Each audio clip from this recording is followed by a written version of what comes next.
Hi and welcome to my channel. My name is AJ and today I'm going to be reviewing The Red Queen by Victoria Aveyard. This is the first installment of the series by the same name, and it's also a fast forward series for me because I want my channel to be completely up to date with the series when Aveyard drops the final installment in 2018.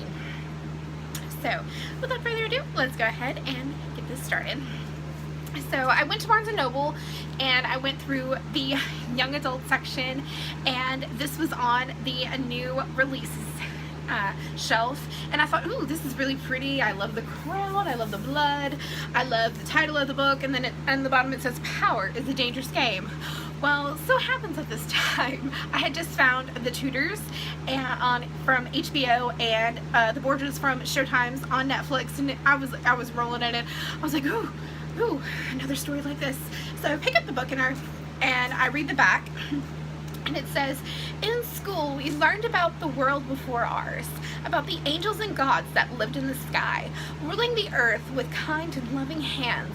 Some say those are just stories, but I don't believe that. The gods rule us still. They have come down from the stars and they are no longer kind. And I was like, I'm gonna go ahead and get this. So I'm just like, and walk into the cash register with my other books. It's when I get home that I actually read the sleeve of the book and find out that this is a dystopian novel where the world is divided between reds and silvers. Reds are kind of like the common people. They don't have any, they're just regular common people. And then the silvers are elite beings who have supernatural abilities. And so I was like, ooh, this sounds really good. I really like this, starting off with that kind of description.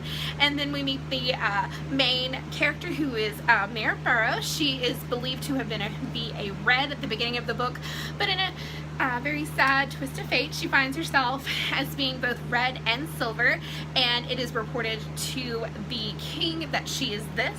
And so he takes her to the palace where he has her charade around as a lost silver princess. This is where all her craziness starts to, everything that she gets thrown into, that kind of craziness begins because she meets the king's two sons, Cal and Maven, whom she bonds better with Maven as she's learning to understand her own abilities and pretend to be this silver and do everything that she's supposed to be. And what she gets thrown into is what's called the Quincestrial, where she has to battle other silvers for the right to become the next queen when Cal takes the throne. And so you see where her relationship with one of her former friends, Kalorn, starts to kind of dwindle, and she finds out that there is a resistance against this silver red world, and she tries her best to help them with their cause because she believes in it, because she believes that she has lost some family members due to this, and she has lost friends due to the ongoing war that the silvers have with other countries in this dystopian world. And so I really like how she built the world. I thought it was very good. You get a clear picture and understanding of what it's like, and she didn't make anything where it didn't make sense, because there are some things just like, what? When you read dystopian novels, you just don't have that with hers. And down here's my notes. You see me looking down. Now for the main character, I really liked Mare. I felt like she was relatable, but at least for a majority of the book, where I don't understand where her, by the end of the book, she's somehow in love with Cal, but they've had little to no interaction throughout the book. So what Aveyard has created is this triangle between Maven and Cal and Mare, and you're like, well, at least I was like, what? Why? She's had little to no interactions with Cal. They mostly like bicker back and forth, and they have these small little sprinkles that are like macroscopic of moments where they actually kind of click and they have like empathy for one another because he is aware of what she is.